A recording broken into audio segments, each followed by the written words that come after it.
started a long time ago when I was much younger. I would say at the age of 13. I generally loved working with children. I loved looking after little babies and little toddlers. And that's where my love for children grew. But as I grew up a little bit older, that feeling of love for the younger generation grew stronger. I wanted to become a teacher after raising my young son.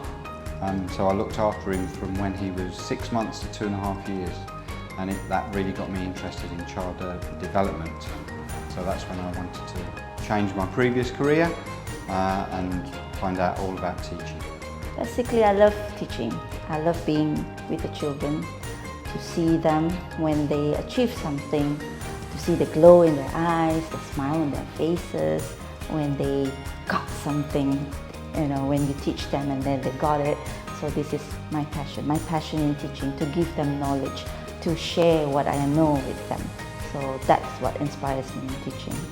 And when I was younger, I used to have a lot of wonderful teachers that support me in my learning, that guides me to be who I am today.